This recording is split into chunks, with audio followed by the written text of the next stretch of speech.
Hello alkane અને hello arene સંયોજનો એનો 7મો ભાગ આજે આપણે જોઈએ.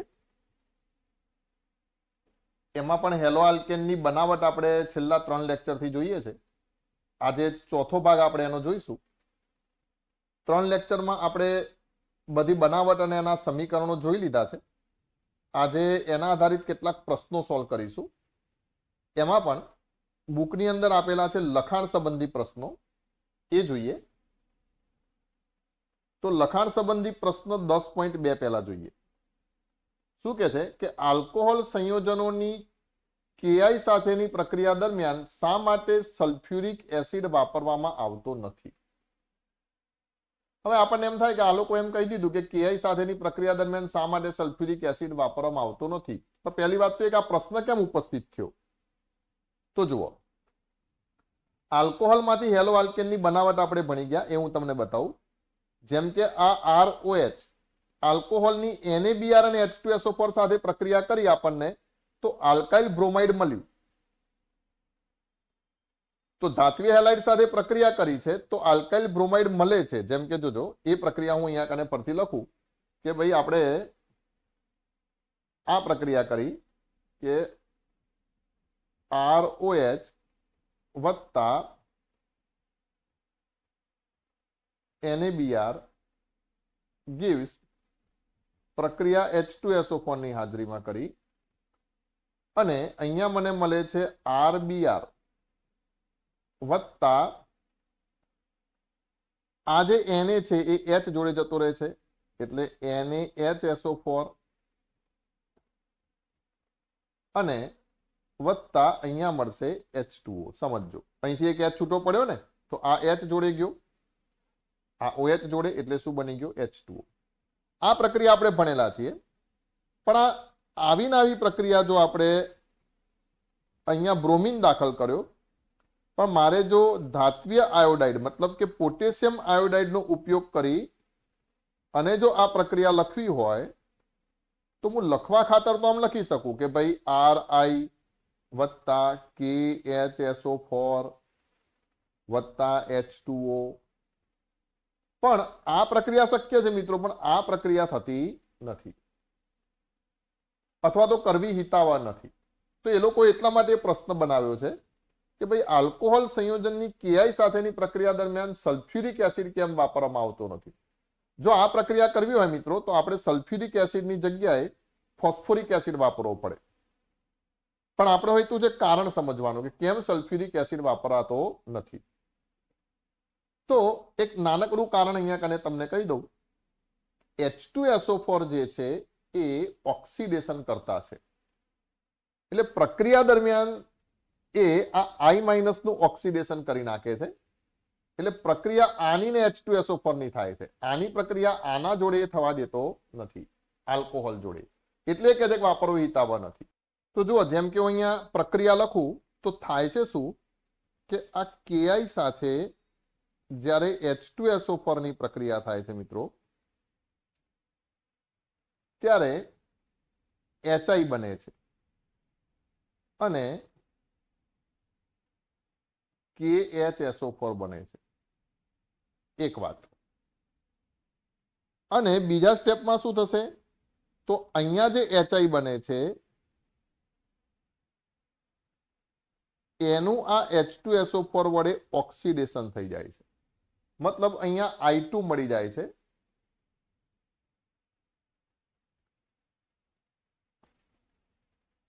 I2 મળે છે, મતલબ અહીંયા I- નું ઓક્સિડેશન થઈ અને I2 મળી જાય છે. કોના વડે? તો H2SO4 વડે. કારણ કે H2SO4 કેવો પદાર્થ છે મિત્રો? ઓક્સિડેશન કરતા છે. એટલે આપણી જે પ્રક્રિયા KI ની આના જોડે કરાવડાવી છે એ થતી નથી અને પ્રક્રિયા કોની જોડે થઈ જાય છે? અહીંયા H2SO4 સાથે. એટલા માટે આ પ્રક્રિયા કરવા માટે H2SO4 ને બદલે H3PO4 વપરાય છે. જેમ કે મારે સમીકરણ લખવું હોય તો હું અહીંયા કને આવી રીતે લખી શકું કે ભાઈ આ ROH છે એની પ્રક્રિયા KI જોડે જ્યારે કરાવી હોય ત્યારે આપણે શું વાપરવું પડે? H3PO4 એટલે કે ફોસ્ફોરિક એસિડ વાપરવું પડે અને લગભગ 95% જેટલો સાંદ્ર લઈએ તો પણ ચાલે. તો આ ફોસ્ફોરિક એસિડની હાજરીમાં પ્રક્રિયા કરાવડાવીશું તો આપણને અહીંયા કને સીધો શું મળશે? RI મળશે અને વત્તા અહીંયા કને KOH મળશે. ખબર પડી? તો અહીંયા જો તમારે નાનકડો જવાબ આપવો હોય કે KI સાથેની પ્રક્રિયા દરમિયાન શા માટે સલ્ફ્યુરિક એસિડ વપરાતો નથી, તો સીધું જ કહી દેશું કે સલ્ફ્યુરિક એસિડ ઓક્સિડેશન કરતા તરીકે વર્તી અને KI જોડે પ્રક્રિયા કરી અને I2 બનાવે છે, જેથી KI ની પ્રક્રિયા આલ્કોહોલ સાથે થતી નથી, પરિણામે વાપરવામાં આવતો નથી. બરાબર? તો એની બદલીમાં શું વાપરી શકાય? તો એ મેં તમને જાણકારી આપી કે એની બદલીમાં પછી કયો એસિડ વપરાય છે? ફોસ્ફોરિક એસિડ વપરાય છે. ક્લિયર? હવે વાત કરીએ પ્રશ્ન નંબર 10.3 ની. પ્રોપેનના જુદા જુદા ડાયહેલોજન વ્યુત્પન્નના બંધારણો લખો. પ્રોપેનના ડાયહેલોજન વ્યુત્પન્નોના બંધારણ.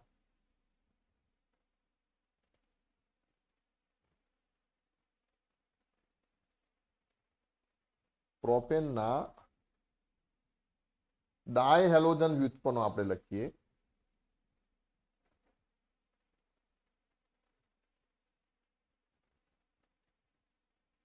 ડાયહેલોજન મતલબ 2 Cl આવેલા હોય, જેમ કે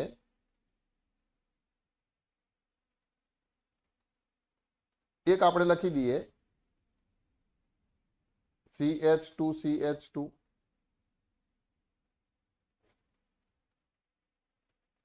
અને CH2 Cl આવી રીતે આવેલા હશે. હેલોજન તરીકે ક્લોરીન લઈ લઈએ. ચલો હેલોજન લખવું હોય તોય કશું વાંધો નથી. બીજો લખવું હોય તો મારે એકને એક ઉપર જ 2 Cl લઈ શકું છું. Cl Cl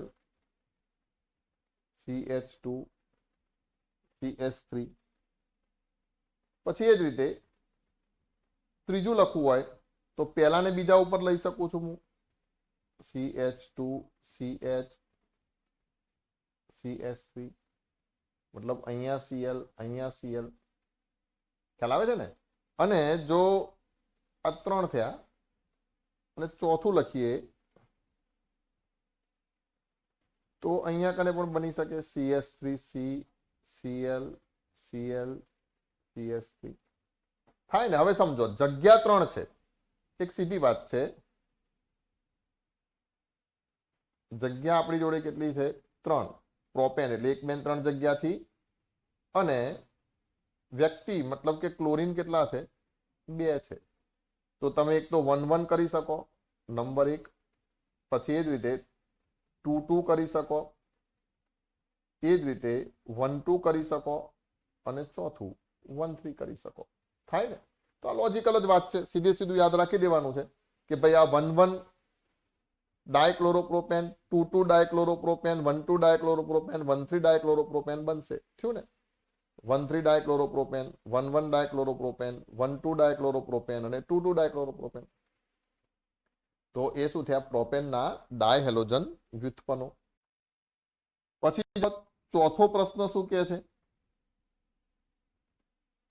C5H12 આણ્વીય સૂત્રવાળા, આણ્વીય સૂત્ર કયું છે? C5H12 મતલબ શું છે? આ આલ્કેન છે. સમઘટકીય આલ્કેન સંયોજનો પૈકી જે સંયોજન પ્રકાશ રાસાયણિક ક્લોરિનેશન પ્રક્રિયા આપે છે. સમજો, પ્રકાશ રાસાયણિક ક્લોરિનેશન મતલબ પ્રકાશની હાજરીમાં UV એટલે આ કોની વાત કરે છે? મુક્ત મૂલક વિસ્થાપનની વાત કરે છે અથવા તો મુક્ત મૂલક ક્લોરિનેશનની વાત કરે છે. આપણે ભણ્યા ને બનાવટમાં. તો પ્રકાશ રાસાયણિક ક્લોરિનેશન પ્રક્રિયા આપે છે તે ઓળખી બતાવો. મતલબ C5H12 ના સમઘટકો છે બધા, એમાંથી એમ કે છે અહીંયા લખ્યું છે કે માત્ર 1 મોનોક્લોરાઇડ, 3 સમઘટકીય મોનોક્લોરાઇડ સંયોજનો, 4 સમઘટકીય મોનોક્લોરાઇડ સંયોજનો. તો આ બધા ઓળખી બતાવવાના છે. પ્રશ્ન સમજવો થોડોક ઓકવર્ડ છે પણ તમને ઈઝી ભાષામાં સમજાવું તો આ એમ કે છે કે C5H12 ના ઘણા બધા સમઘટકો છે એ પૈકીનું એક સમઘટક જણાવો કે જે માત્ર એક જ મોનોક્લોરાઇડ વ્યુત્પન્ન આપશે, જે માત્ર એક જ મોનોક્લોરાઇડ વ્યુત્પન્ન આપશે. તો જુઓ અહીંયા આ સમજવા માટે આપણે શું કરીએ, આ જે ક્વેશ્ચન છે એ કયો ત્રીજો હતો ને 10.3. તો પહેલા C5H12 ના બંધારણીય સમઘટકો ની આ લોકોએ વાત કરી છે અને પછી એવું કહે છે કે નંબર 1 જેના મોનોક્લોરિનેશનથી માત્ર એક જ મોનોક્લોરાઇડ મળે એ સંયોજન આપણે ઓળખી બતાવવાનું છે. એટલે પ્રશ્નો આ રીતે લખું છું કે જેના મુક્તમૂલક ક્લોરિનેશન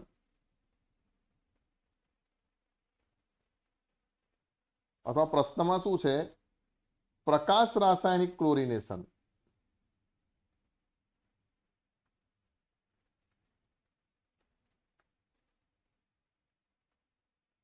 થી એક જ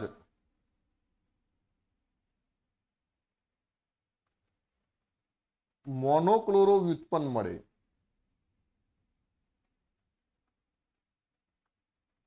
એને ઓળખી બતાવવાનું છે. તો પહેલા તો ચલો હું અહીંયા કને સમઘટકો દોરી દઉં. C5H12 ના બંધારણીય સમઘટકો કયા કયા થાય મિત્રો? તો જોજો. નંબર 1 પહેલા તો સીધી લાઈન દોરી દઉં, 2 3 4 અને 5. સારું. બીજો 1 2 3 4 એક CH3 અહીંયા લખી દઉં તો આ થાય. પછી ત્રીજો 1 2 3 એક અહીંયા લખી દીધો.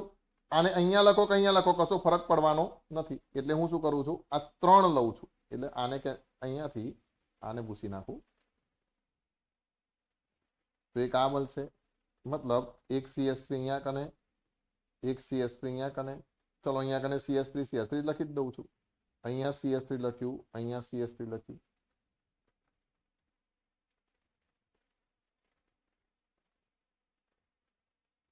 થયું? આના 3 સમઘટકો મળ્યા. હવે એમ કે છે કે આ 3 માંથી કોનું ક્લોરિનેશન કરીશું કે જેથી આપણને એક જ નિપજ મળશે,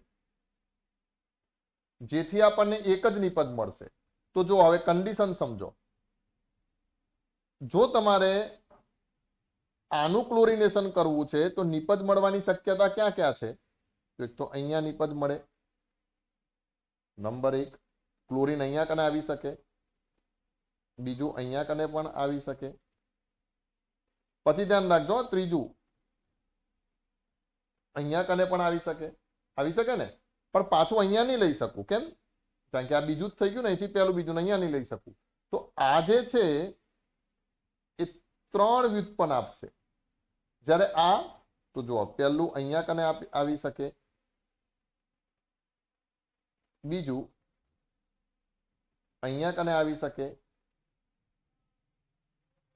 ત્રીજું અહીંયા પણ આવી શકે અને સમજો અહીંયા ચોથું પણ આવી શકશે.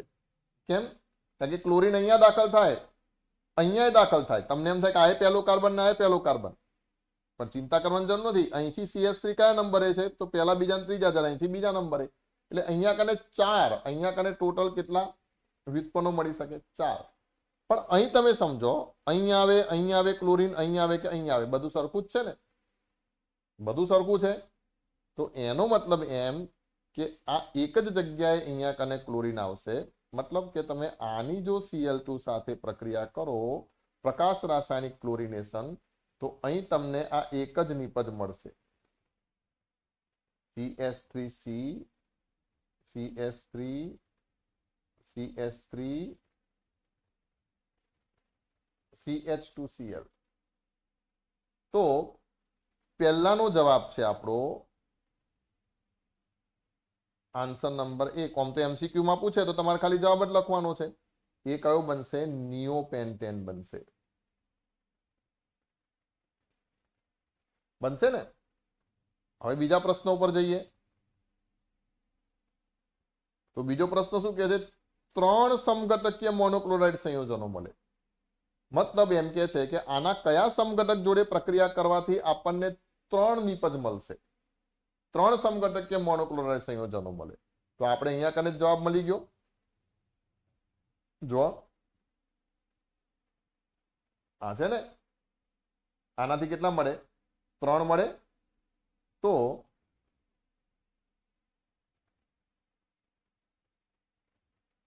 આન્સર નંબર 2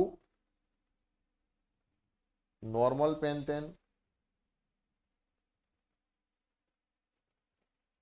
તમને એમ થાય કે કેવી રીતે 3 મળે? તો ચલો તમને ગણી બતાવું. એક અહીંયા સીએલ મૂકો, અહીંયા સીએલ મૂકો ને અહીંયા સીએલ મૂકો, છતાં પણ તમને લખી બતાવું. જુઓ, જેમ કે 1 2 3 4 અને 5.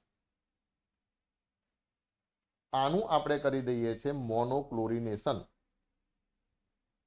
મતલબ Cl2 અને UV, એટલે કે પ્રકાશ રાસાયણિક ક્લોરિનેશન. તો હવે જોજો, નંબર 1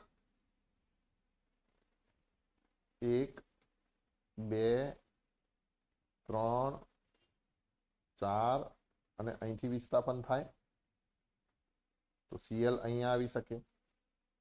પછી બીજું જોઈ શકો છો, 1 2. સમજો, તમને જગ્યા બતાવી દીધી. અહીં આવી ગયો, બીજો કઈ આવી શકશે? અહીં આવી શકશે. એટલે 3 4 અને આ CS3 આ જગ્યા આવી શકે. થઈ વાત ક્લિયર? પછી ત્રીજું જુઓ તો ક્યાં આવી શકે? તમે જાતે જ નક્કી કરી શકો. અહીંયા આવી શકે ને. 1 2 ને 3 અહીં નહીં આવી શકે, પાછું રિપીટ થઈ જાય. એટલે પાછું લખી દઉં, 1 2 3 પાછું CH2 અને CS3. મતલબ આ ક્યાં આવશે? અહીંયા આવશે. અહીંયા મેં એક ભૂલ કરી. શું ભૂલ કરી? CS3 લખી નાખ્યું. લખવાનું શું હતું?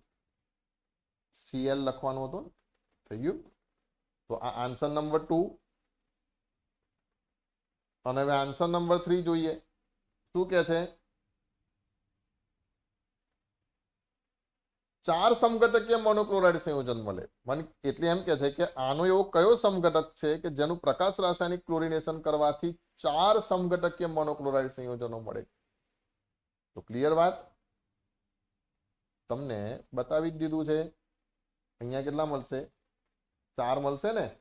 એક અહીંયા મળશે, બીજું અહીંયા મળશે, ત્રીજું અહીંયા મળશે, ચોથું અહીંયા મળશે. લખી બતાવું? તો જો એ સંયોજન કયું થશે? તો એ સંયોજન આપણો જવાબ છે આઇસોપ્રોપેન. સોરી, આઇસોપેન્ટેન. આઇસોપેન્ટેન મારે બંધારણ દોરવું હોય તો હું શું કરીશ? તો અહીંયા ફરીથી લખું, CS3 CH CS3 CH2 અને CS3. કન્ડિશન જોઈ લો, ક્યાં ક્યાં CS3 આવી શકે? એક અહીં આવી શકે, એક અહીં આવી શકે, એક અહીં આવી શકે, અને આ જગ્યાએ પણ આવી શકે. તો જુઓ, 4 હું હવે બતાવી દઉં છું. નંબર 1 મતલબ CS3 CH CS3 CH2 CH2 એક આ છેડે આવી શકે. બીજો CS3 CH CS3 એક આ છેડો ખુલ્લો રાખું અહીંયા, અને શું થશે? CS3. પછી કઈ આવી શકે? CS3 C CS3 CH2 CH3 અને એક છેડે આવી શકે જેમ કે CH2 CH CH3 CH2 CH3 બરાબર. તમે સમજી જ ગયા હશો, ઘણા છોકરાઓ તો સીધા જ સમજી ગયા હશે, પણ છતાંય આ તો બતાવું છું. કદાચ થિયરી પૂછે કે બધા વ્યુત્પન્નો દોરો તો દોરી નાખવાના બધા. તો અહીંયા શું કરી નાખશું, Cl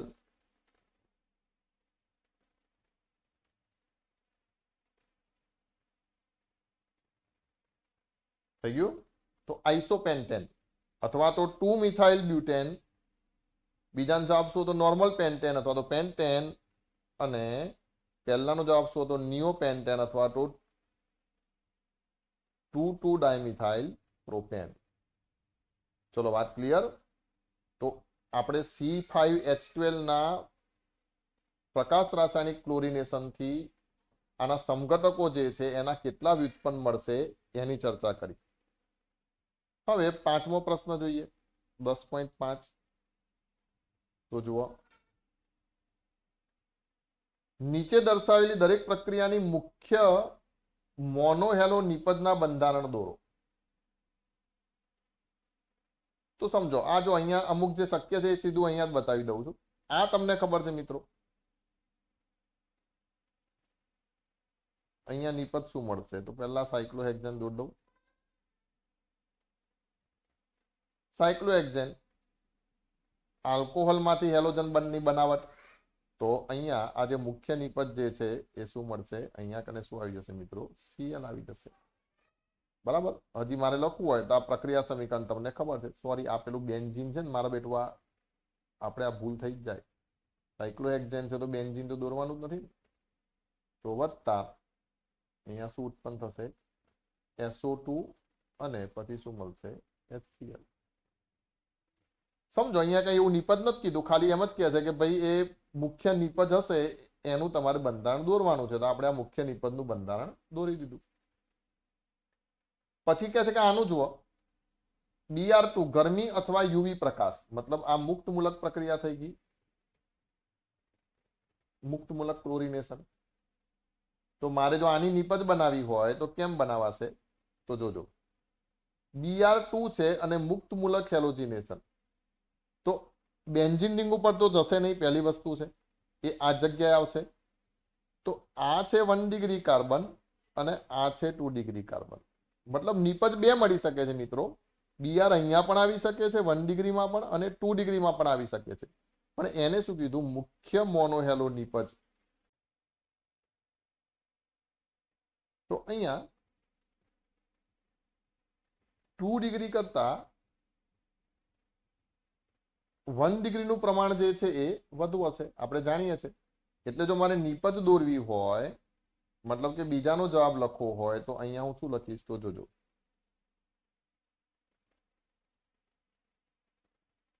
ચલો તો આ બેન્ઝીન રિંગ દોરી દઉં. એની આ જગ્યાએ હું લખી દઉં છું O2N. આ બધું તો એમનું એમ જ રહેશે ને. મને જે અહીંયા Br મળશે એ આ જગ્યાએ મળશે. એટલે માન લો કે મારે Br લખવું છે તો હું અહીંયા લખીશ Br. તો આ મુખ્ય નિપજ થશે. પછી ત્રીજામાં જુઓ, અહીંયા બે જગ્યાએ OH છે. એક OH એરોમેટિક સાથે જોડાયેલો છે અને એક અહીંયા કને આ જે એલિફેટિક શૃંખલા છે એની સાથે જોડાયેલો છે. હવે અહીંયા સ્વાભાવિક છે કે તમે ગરમી આપશો એટલે અહીંયા પાછું આપણને હેલોજન જે છે એ OH સમૂહનું વિસ્થાપન કરશે. પણ આપણે જાણીએ છીએ કે આ પ્રક્રિયા એરોમેટિક માટે નથી, પણ કોના માટે છે? આલ્કોહોલમાંથી હેલો આલ્કેન બનાવવાની પ્રક્રિયા. મતલબ અહીંયાથી આ તૂટશે, આની તૂટે, આ OH તૂટશે અને એની જગ્યાએ કોણ દાખલ થઈ જશે મિત્રો? આ Cl જે છે એ અહીંયા દાખલ થઈ જશે. તો મારે આની નિપજ લખવી હોય તો હું કેમ લખી શકું?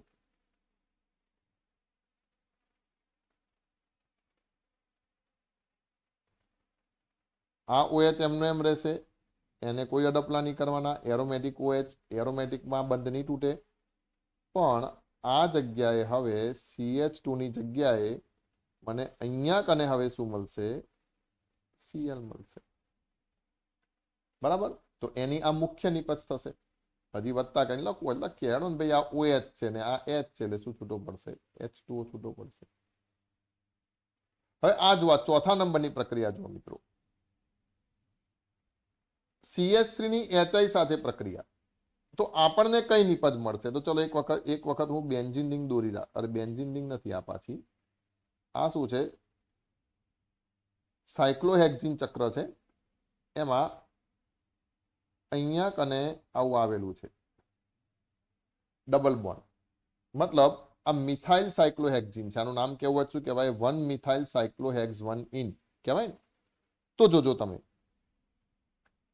અહીંયા HI ની પ્રક્રિયા, તો આ પ્રક્રિયા જે છે એ કોના આધારે થશે મિત્રો? માર્કોવ-નિકોવ નિયમના આધારે થશે.